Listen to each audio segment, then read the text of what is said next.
Hello everyone, welcome to Noma academy. मैं हूं आपका दोस्त, आपका टीचर, आपका भाई शिवम वर्मा। मैं जो आपका आज का क्लास लूंगा वो है बायोलॉजी का क्लास लूंगा। और सबसे पहले हम लोग स्टडी प्लान के बारे में हम लोग समझते हैं। तो नमो एकेडमी में आपको मिल रहा है फ्री टीचर एडवांटेज। ठीक। और हम लोग फाउंडेशन बैच भी स्टार्ट किए हैं जिसमें आप लोगों को IIT जेईई और नीट की तैयारी कराई जा रही है। ठीक है, जो कि फाउंडेशन बैच जो है वो टोटली फ्री है। ये नहीं सोचना है कि फाउंडेशन बैच में हम लोग कोई चार्ज कर रहे हैं। फाउंडेशन बैच में आप लोगों को कोई चार्ज नहीं देना है। ये फाउंडेशन जो बैच है ये टोटली फ्री है। या तो आप लाइव क्लासेस आप कर सकते हैं, ठीक है। नहीं तो आप हमारी यूट्यूब चैनल नमो अकेडमी पे आप जाके वहाँ पे सर्च करके वहाँ से आप पढ़ाई कर सकते हैं। वहाँ पे आपके लेक्चर जो है वो टोटली फ्री है। अब बात कर लेते हैं फीस स्ट्रक्चर के बारे में। फीस स्ट्रक्चर जो है ये टोटली होम ट्यूशन के रिगार्डिंग है, होम ट्यूशन के बेसिस पे है। पहले हमारा होम ट्यूशन का जो फीस स्ट्रक्चर था 5000 पर मंथ था, लेकिन हम लोगों ने इस चीज को कम करके 4500 पर मंथ कर दिए हैं। अभी जो हमारा होम ट्यूशन ब्यूरो जो है वो सासाराम में चल रहा है। सासाराम जो बिहार में है, बिहार के रोहतास में है। ठीक है, तो चलिए स्टार्ट करते हैं आज का क्लास। और आज के क्लास में हम लोग बहुत इंटरेस्टिंग टॉपिक्स को डिस्कस करने वाले हैं। शायद आप लोगों ने पहले उसको पढ़ा होगा। ठीक है। और इसमें हमने बहुत सारी चीज़ों को डिस्कस कर दिया था। सेल के ऑर्गेनेल्स के बारे में हम लोगों ने बहुत सारी चीज़ों को डिस्कस किया था। ऑर्गेनेल्स कैसे काम करते हैं, कौन कौन से ऑर्गेनेल्स होते हैं, इन सबके फंक्शंस क्या होते हैं। अब हम लोग एक एक ऑर्गेनेल्स के पार्टिकुलर एक एक ऑर्गेनेल्स के बारे में हम लोग समझेंगे। ठीक है, तो सबसे पहले हम लोग देखते हैं। अब देखो, ऑर्गेनेल्स के बारे में हम लोग तो पढ़ ही रहे थे। उसमें हम लोग ये देख रहे थे कि डिफ्यूजन क्या होता है एंड ऑस्मोसिस क्या होता है। तो जो बच्चे डिफ्यूजन नहीं जानते हैं वो डिफ्यूजन के बारे में जाके वो पढ़ सकते हैं। ठीक है, हमारे यूट्यूब चैनल नमो अकेडमी पे जाके वो डिफ्यूजन के बारे में अच्छे से डिस्कस कर सकते हैं। और आज के लेक्चर में हम लोग पढ़ेंगे ऑस्मोसिस क्या होता है। ठीक है, आज जितना हो सकता है उतना हम लोग कवर करेंगे। ऑस्मोसिस कवर करेंगे, उसके बाद हम लोग सॉल्यूशंस के बारे में हम लोग देखेंगे। उसके बाद हम लोग साइटोप्लाज्म के अंदर क्या चीज फंक्शन होते हैं, साइटोप्लाज्म होता क्या है, ये सारी चीजें हम लोग डिस्कस करने वाले हैं। तो welcome to Namo Academy again and we are going to start the class.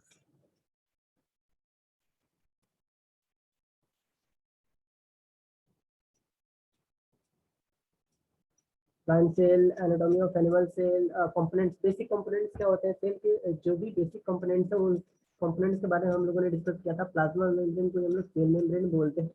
फिर उसके बाद हम लोगों ने न्यूक्लियस को हम लोगों ने कवर किया था। उसके बाद हम लोग साइटोप्लाज्म को देखा था। ठीक है, तो फिर चलिए फिर ठीक है चलते हैं। फिर सेल मेम्ब्रेन हम लोगों ने डिस्कस कर लिया है। प्लाज्मा मेम्ब्रेन को बहुत अच्छे से हम लोगों ने डिस्कस किया है। बहुत अच्छे से इसको हम लोग डिस्क्राइब करके हम लोगों ने डिस्कस किया है। और जिस बच्चे को प्लाज्मा मेम्ब्रेन में डाउट है कि प्लाज्मा मेम्ब्रेन कैसे फंक्शन करता है, प्लाज्मा मेम्ब्रेन किससे बना होता है, ठीक है, तो ये प्लाज्मा मेम्ब्रेन जो होता है वो किसको एंट्री देता है और किसको एंट्री नहीं देता है, क्योंकि ये क्या होता है सेमी परमेबल मेम्ब्रेन होता है। तो जिस बच्चे को भी डाउट है थोड़ा सा भी वो जाके लेक्चर्स को वो अच्छे से देख सकता है। क्लियर है? तो चलिए फिर ठीक है, क्लियर है। देखिए सेल मेम्ब्रेन है, ये सारी चीजें हम लोगों ने बहुत पहले डिस्कस कर लिया है। और केमिस्ट्री के क्लासेस में भी आप लोगों को बहुत सारी चीज़ों को समझाया गया होगा। और जो बच्चे केमिस्ट्री और फिजिक्स की क्लासेस नहीं कर रहे हैं वो जाके कम से कम वो यूट्यूब लेक्चर्स में जाके वो लोग अच्छे से देख सकते हैं। और एक इम्पॉर्टेंट बात आप लोगों को बताना चाहते हैं कि हमारा जो मैथ्स का फाउंडेशन बैच है वो 15 अगस्त से स्टार्ट हो रहा है। ठीक है, 15 अगस्त से आप 15 अगस्त को पहले आप लोग फ्लैग झंडे फहराओ। उसके बाद शाम में हम लोग मैथ्स के फाउंडेशन बैच से स्टार्ट करते हैं। ये हो गया डिफ्यूजन और ये हो गया ऑस्मोसिस। ठीक है, तो अब देखो डिफ्यूजन क्या होता है और ऑस्मोसिस क्या होते हैं पहले हम लोग समझते हैं। डिफ्यूजन क्या होता है? Movement of solute. अच्छा, सॉल्यूट किसे कहते हैं, सॉल्वेंट किसे कहते हैं? आप हमेशा याद रखिएगा, जो सॉल्यूट होता है ना वो हमेशा लेस होगा किससे, सॉल्वेंट से। तो सॉल्वेंट हम लोग क्या बोलते हैं, वाटर को बोलते हैं। और सॉल्यूट हम लोग क्या बोलते हैं, जैसे आप एक सॉल्यूशन बनाओ, हम लोग ऐसे तो हम लोग क्या बोलते हैं, एक शरबत बोलते हैं ना, शरबत बना रहे हैं। ठीक है, लेकिन केमिस्ट्री के बाद हम उस शरबत को हम लोग क्या बोलते हैं, सॉल्यूशन बोलते हैं। तो एक हम लोग सॉल्यूशन बनाते हैं, ठीक है, वाटर और लेमन का, और वाटर प्लस शुगर। ठीक है, वाटर में हम लोग क्या करते हैं, शुगर को ऐड करते हैं।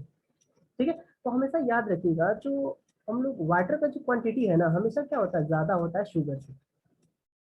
ठीक है, तो वाटर को हम लोग क्या बोलते हैं, सॉल्वेंट बोलते हैं, एंड शुगर को क्या बोलते हैं, सॉल्यूट बोलते हैं। यहाँ याद रखना बहुत इंपॉर्टेंट है। अब देखो डिफ्यूजन किसे कहते हैं, मूवमेंट ऑफ सोल्यूट और ions from higher concentration to lower concentration. अब जो डिफ्यूजन होता है ना, वो किसका मूवमेंट होता है, सोल्यूट का मूवमेंट होता है, ना कि सोलवेंट का मूवमेंट होता है। ठीक है, अब देखो इसमें तो कोई सेमी परमिएबल मेम्ब्रेन नहीं लगा रहता है, सेमी परमिएबल कोई चीजें नहीं है, ठीक है, जिसकी वजह से क्या होता है, इसमें सोल्यूट ही क्या करते हैं, मूव में कर जाते हैं। ठीक है, तो movement of solute from higher concentration to lower concentration, that is called diffusion. ठीक है, अब जैसे आप दे लो अभी बता रहा था मैं कि आप सॉल्यूशन ले लो, ठीक है, इसमें वाटर ले लो। ठीक है, अब इसमें आप क्या कर दो, शुगर ऐड कर दो। ठीक है, तो अब जो इसमें जब आप शुगर ऐड करते हो तो ये क्या हो जाता है, टोटली क्या हो जाता है, मिक्स होता है, ये जो वाटर होता है वो उसका जो टेस्ट होता है वो कैसा होता है, स्वीट हो जाता है। तो इसमें क्या मूवमेंट किया, किसका मूवमेंट हुआ, शुगर का मूवमेंट हुआ इस वाटर में। तो जो शुगर का मूवमेंट हुआ, ठीक है, तो इसी को समझ लो कि मूवमेंट ऑफ सोल्यूट और आयन, या किसी आयन का मूवमेंट हो, ठीक है, from higher concentration to lower concentration, that is called diffusion. ठीक है, अब हम लोग बात करते हैं कि ओस्मोसिस क्या होता है। ओस्मोसिस ध्यान देना, अगर थोड़ा सा भी अगर क्लास में आप लोग यही रहोगे तो आप लोगों को ओस्मोसिस समझ में नहीं आएगा। तो चलो फिर स्टार्ट करते हैं। ठीक है, तो ये हम लोग ले लेते हैं यहाँ से।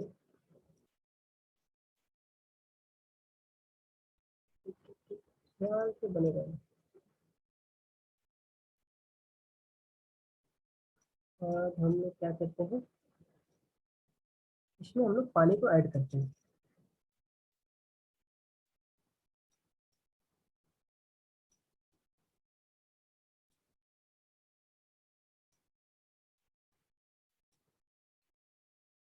अब इस दोनों में हम लोग क्या करते हैं, पानी को ऐड करते हैं।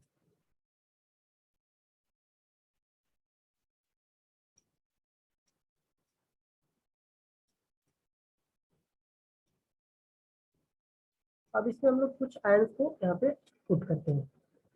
ठीक है,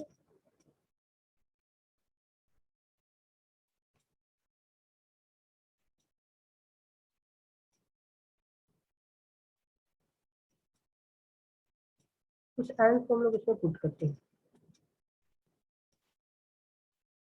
अब बीच में हम लोग क्या करते हैं, सेमी परमिएबल एक मेम्ब्रेन लगा देते हैं।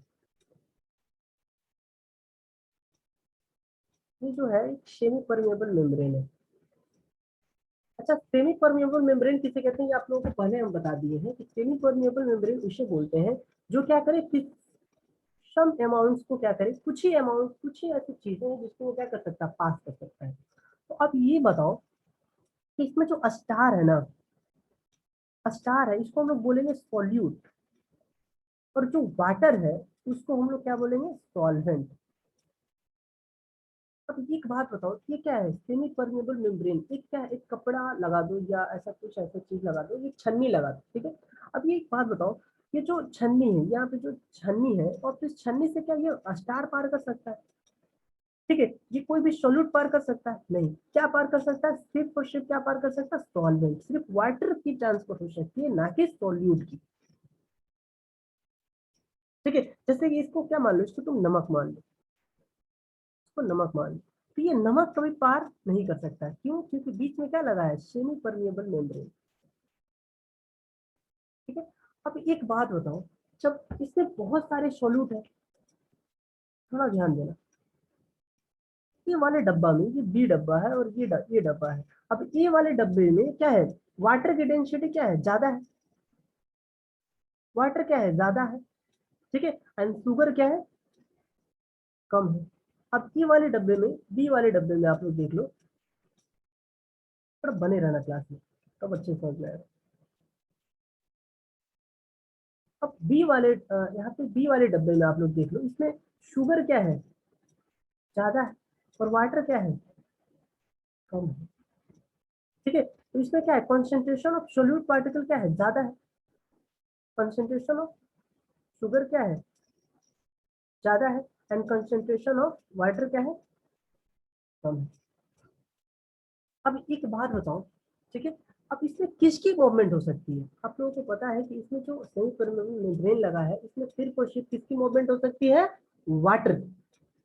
ठीक है, अब एक बात बताओ, तो इसमें इसमें कंसेप्ट इसमें जो है वो किसका ट्रांसफर हो सकता है, ठीक है। तो यहाँ पे देखो एक मैंने यहाँ पे एक डिफिनेशन दिया है कि द मूवमेंट ऑफ सॉल्वेंट और water from higher concentration to solvent of lower concentration, ठीक है। तो अब देखो इसमें क्या है, तो इसमें वाटर की डेंसिटी क्या है, ज्यादा है, इसमें क्या है, कम है, ठीक है। तो ये वाला जो वाटर है ये किस में ट्रांसफर होगा, इसमें ट्रांसफर होगा, ठीक है। क्यों ट्रांसफर होगा, क्योंकि आप लोगों को पता है कि इसमें क्या है, इसमें वाटर की डेंसिटी कम है और इसमें वाटर की डेंसिटी क्या है, ज्यादा है। क्यों, क्योंकि इसमें क्या है, शुगर कम है और इसमें शुगर ज्यादा है। तो मूवमेंट किसकी होगी, यहाँ पे सोल्यूट का मूवमेंट होगा higher concentration to lower concentration की सॉल्वेंट का। याद रखना हमेशा जो होगा ओस्मोसिस में, movement of solvent higher concentration to lower concentration. देख लो, अब यहाँ पे जो सॉल्वेंट की जो मूवमेंट है वो किधर हो रही है, ए टू बी, इसी को हम लोग क्या बोलते हैं, ओस्मोसिस बोलते हैं, ठीक है। और ये जो मूवमेंट है वो किसकी वजह से हो रहा है, सेमी परमिएबल मेम्ब्रेन, ठीक है। तो अब यहाँ पे वाटर की डेंसिटी क्या हो जाएगी, पता है कब तक होगी, ये कब तक मूवमेंट होगी, जब तक कि ये इक्वल ना हो जाए, जब तक कि ये इक्वल ना हो जाए, इन दोनों की जो कंसंट्रेशन ऑफ वाटर है ना इक्वल ना हो जाए, तब तक ये क्या होगा, मूवमेंट होगा। तो इसी को हम लोग क्या बोलते हैं, ओस्मोसिस बोलते हैं, ठीक है। यहाँ पे मैंने एक डायग्राम ऑलरेडी बना दिया है ओस्मोसिस का, ठीक है। तो solvent water move from low to high, ठीक है, इसी को हम लोग क्या बोलते हैं, ओस्मोसिस बोलते हैं। सही बात समझ ली। जिस बच्चे को थोड़ा सा भी डाउट है वो डायरेक्ट मैसेज करके डीएम करके पूछ सकता है, ठीक है। तो याद रखना ओस्मोसिस उसे बोलते हैं जब क्या हो, सॉल्वेंट की मूवमेंट हो, ना कि सोल्यूट की मूवमेंट हो। हमेशा क्या हो, सॉल्वेंट की मूवमेंट हो higher concentration to lower concentration. अब भी एक बात बताओ, जब हम लोग एक एक दो ठो ड्रम लेते हैं, दो ठो हम लोग क्या लेते हैं, बकेट लेते हैं। अब देखो बकेट में हम लोग क्या कर देते हैं, एक यहाँ पे लगा देते हैं, पाइप लगा देते हैं, इसमें क्या करते हैं, पूरा हम लोग शुगर भर देते हैं और वाटर कम डाल देते हैं। इसमें क्या करते हैं, वाटर ज्यादा भर देते हैं और शुगर को इसमें क्या कर देते हैं, कम कर देते हैं। इसमें वाटर क्या है, कम है, और शुगर क्या है, ज्यादा है। शुगर कम है, ठीक है, और वाटर क्या है, ज्यादा है। तो एक बात बताओ, जो ओस्मोसिस ये अगर रहता, अगर डिफ्यूजन रहता ना, वहां पे ये शुगर ये ट्रांसफर हो सकता था हायर कंसेंट्रेशन टू लोअर। जी, लेकिन ओस्मोसिस क्या बोलता है, ओस्मोसिस का मतलब होता है कि जो वाटर की कंसेंट्रेशन जो है हमेशा क्या है, ज्यादा है। इसमें क्या है, ज्यादा है, और इसमें क्या है, कम है। तो इसमें क्या होगा, किसका मूवमेंट होगा, वाटर के मूवमेंट होगा, दैट मीन्स क्या, सॉल्वेंट का मूवमेंट होगा higher concentration to lower concentration. क्यों, क्योंकि इसमें तो क्या है, शुगर है ज्यादा है तो पानी क्या है, कम है, और इसमें क्या है, शुगर कम है तो पानी ज्यादा है। तो पानी के मूवमेंट होगा, ना कि इसमें क्या है, बीच में क्या है, सेमी परमेबल है, इसमें क्या होगा, पानी का मूवमेंट होगा, ना कि शुगर का मूवमेंट होगा। इसी को हम लोग क्या बोलते हैं, ओस्मोसिस बोलते हैं। तो जिस बच्चों को ओस्मोसिस में थोड़ा सा भी डाउट होगा वो डायरेक्ट मैसेज करके पूछ सकता है, ले ले। और तब तक होगा जब तक ये दोनों में वाटर की जो सॉल्वेंट है उसकी कंसेंट्रेशन क्या हो जाए, इक्वल ना हो जाए, तब तक ये मूवमेंट होगा, याद रखिए। ये हो गया हमारा डिफ्यूजन और ये ऑस्मोसिस, और ये हो गया डिफ्यूजन। ऑस्मोसिस और डिफ्यूजन हमने बहुत अच्छे से आप लोगों को समझाने की कोशिश किया है, और जिस बच्चे को नहीं समझा वो पूछ सकता है। और क्लास में बने रहने के लिए चैनल को सब्सक्राइब जरूर कर लेगा।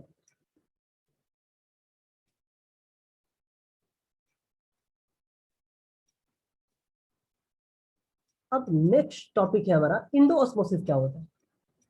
अब जैसे इंडो ऑस्मोसिस क्या होता है, movement of solvent into the cell is called endo osmosis, endo osmosis.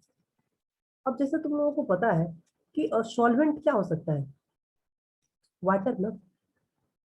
Solvent क्या है, जिसका जिसका कंसेंट्रेशन ज्यादा है उसे हम लोग क्या बोलते हैं, सॉल्वेंट बोलते हैं, ठीक है। अब देखो सेल के आउटर सरफेस पे भी क्या है, H2 है, और सेल के अंदर भी क्या है, H2 है। साइटोप्लाज्म में होता है, उसमें क्या होते हैं, 80% क्या होता है, वाटर होता है। तो इंडोऑस्मोसिस किसे कहते हैं, movement of solvent into the cell is called endosmosis. ठीक है, तो सॉल्वेंट की जो मूवमेंट होती है सेल के अंदर जो सॉल्वेंट की मूवमेंट होती है ना, उसी को हम लोग क्या बोलते हैं, इंडोऑस्मोसिस बोलते हैं। और सेल के बाहर भी क्या होता है, वाटर होता है, तो इसके बाहर भी क्या होता है, सॉल्वेंट की मूवमेंट होता है, उसको भी हम लोग क्या बोलते हैं, इंडोऑस्मोसिस बोलते हैं। आई बात समझ में सबको। अब हम लोग देखते हैं कि type of solution on the basis of concentration. अब कंसंट्रेशन के आधार पे सॉल्यूशन कितने टाइप्स के होते हैं ये देखते हैं। तो कंसंट्रेशन के आधार पे सॉल्यूशन बेसिकली तीन टाइप्स के होते हैं। एक होता है आइसोटोनिक सॉल्यूशन, दूसरा होता है हाइपरटोनिक सॉल्यूशन एंड तीसरा होता है हाइपोटोनिक सॉल्यूशन। क्या होता है, ये तीन सॉल्यूशन होते हैं। अच्छा, जो सॉल्यूशन बनता है वो दो चीजों से मिलकर बनता है, सॉल्यूट प्लस सॉल्वेंट। सॉल्यूट और सॉल्वेंट मिला के क्या बनता है, एक सॉल्यूशन बनता है। जैसे आप वाटर ले लो, वाटर क्या हुआ, सॉल्वेंट हुआ, उसमें चीनी ऐड कर दो, तो ये वाटर और चीनी का क्या बन गया, शरबत बन गया, एक मिक्सचर बन गया। ये जो सॉल्यूशन बना वो दो चीजों का बना, एक सॉल्यूट एक वाला सॉल्वेंट। तो सॉल्वेंट की हमेशा जो क्वांटिटी होती है वो क्या होती है, कम होती है, और सॉल्वेंट की जो क्वांटिटी होती है हमेशा क्या होती है, ज्यादा होती है। ठीक है, तो हम लोग सॉल्यूशन के बेसिस पे, on the basis of type of solution on the basis of concentration के आधार पे सॉल्यूशन तीन टाइप्स के होते हैं, isotonic solution, hypertonic solution and hypotonic solution. कोई अभी दिखेगा नहीं, ठीक है, ना ही स्क्रीनशॉट लेगा। लिखने का हम टाइम देंगे और स्क्रीनशॉट के लिए भी टाइम देंगे, अभी सिर्फ और सिर्फ तुम लोग समझो। आइसोटोनिक सॉल्यूशन उसे बोलते हैं व्हेन द कंसंट्रेशन, CONCENT है ना, तो इसको बोलना concentration. When the concentration of the solution outside the equal to the concentration of cytoplasm is called isotonic solution। ठीक है, अब देखो आइसोटोनिक सॉल्यूशन उसे बोलते हैं ना जिसमें क्या हो, अब देखो एक बात बताओ, एक शेल ले लेते हैं,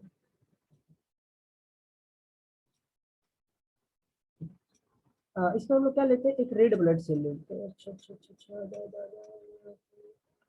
एक रेड ब्लड सेल लेते हैं,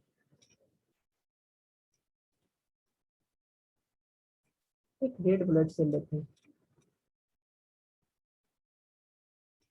अब यहाँ पे देखो, ये वाटर है,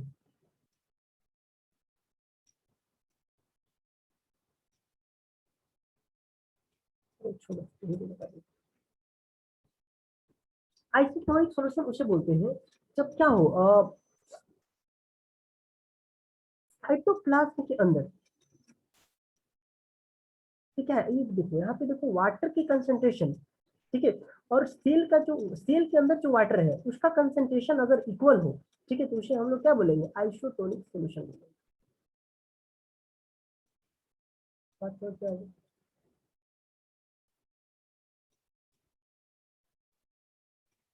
अब देखो ये क्या है, सेल है, ठीक है, और सेल के बाहर भी क्या है, पानी है, H2 है, और सेल के अंदर क्या है, H2 है, सेल के अंदर भी क्या है, सेल के बाहर भी H2 है, और सेल के अंदर भी H2 है।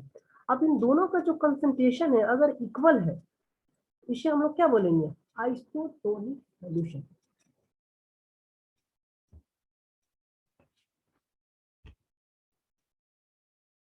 समझ में आ गया, आइसोटोनिक सॉल्यूशन किसे कहते हैं, अगर सेल के अंदर, अब से देखो, अब देखो ना, अब देखो सेल के बाहर भी क्या है, पानी है, सेल के अंदर भी पानी है, और इन दोनों का कंसंट्रेशन अगर इक्वल रहेगा तो ना ये सेल के बाहर पानी जाएगा ना सेल के अंदर पानी आएगा। ठीक है, तो कोई चेंजिंग नहीं होगा। तो इस टाइप के सॉल्यूशन को हम लोग क्या बोलते हैं, आइसोटोनिक सॉल्यूशन बोलते हैं। अब नेक्स्ट है हमारे पास हाइपोटोनिक सॉल्यूशन। ठीक है, अब देख लो फ्लैसिड होगा, प्लाज्मोलाइसिस सेल किसे कहते हैं एंड टारगेट सेल किसे कहते हैं।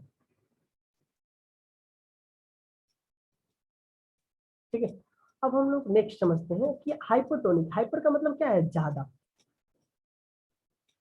हाइपर का मतलब क्या होता है, ज्यादा। तो भाई साहब मेरी हिंदी बड़ी अच्छी है, हाइपर का मतलब हुआ ज्यादा, hypotonic solution. when the concentration of the solution outside the cell is more।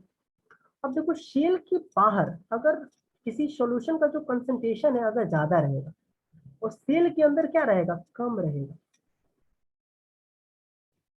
ठीक है, अगर अगर यहाँ पे समझो, अगर सेल के अंदर कंसंट्रेशन ऑफ सॉल्यूशन क्या होगा, कम रहेगा, और सेल के बाहर क्या रहेगा, कंसंट्रेशन ऑफ सॉल्यूशन क्या रहेगा, ज्यादा रहेगा। ठीक है, when the concentration of the solution outside the cell is more, अगर concentration of solution outside जो रहेगा ज्यादा रहेगा than the inside, due to the cell loses water become plasmocylation। ठीक है, तो क्या बनेगा, प्लाज्मोलाइसिस बन जाएगा। इसी को हम लोग क्या बोलते हैं, हाइपरटोनिक सॉल्यूशन। क्लियर है। नेक्स्ट है हमारे पास हाइपोटोनिक सॉल्यूशन क्या होता है, when the concentration of a solution outside the cell is lesser. अब एक बात बताओ, सेल के बाहर जो कंसंट्रेशन ऑफ सॉल्यूशन रहेगा अगर कम रहेगा, ठीक है, then the cytoplasm cell due to the cell is swell and burst.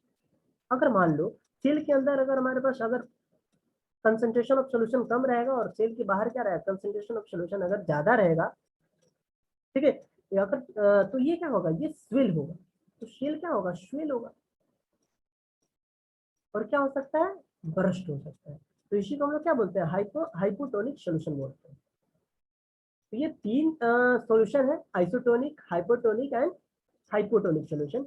ये तीनों सॉल्यूशन आप लोग हमेशा याद रखिएगा। ठीक है, तो आज के चैप्टर में, आज के हम लोग क्लासेस में समझे कि डिफ्यूजन क्या होता है, ऑस्मोसिस क्या होता है, एंड सॉल्यूशन कितने टाइप्स के होते हैं, एंड इंडो ऑस्मोसिस क्या होता है। ठीक है, और सोल्यूट किसे कहते हैं, सॉल्वेंट किसे कहते हैं, सोल्यूट और सॉल्वेंट में क्या डिफरेंस है, ये सारी चीजें हम लोगों ने अच्छे से डिस्कवर कर लिया है। ठीक है, तो शाम की क्लासेस में हम लोग पढ़ने जा रहे हैं या पढ़ेंगे हम लोग न्यूक्लियस के बारे में कि न्यूक्लियस क्या होता है। तो फिर तब तक के लिए tata bye, okay, see you, मिलते हैं फिर शाम में। और क्लास में हमेशा रेगुलरिटी रखो, आप लोग हमेशा क्लास ज्वाइन करो जैसे भी ज्वाइन कर रहे हो। ठीक है, क्लासेस को मिस मत किया करो आप, तो बहुत सारे लॉसेस हो जाएंगे, क्योंकि अभी जो फाउंडेशन बैच चल रहा है ना, ये डायरेक्ट आपकी क्लास 9 से लेकर क्लास 12 तक चलेंगे। ठीक है, तो अभी से बने रहो ताकि कुछ करो लाइफ में। चलो फिर बात।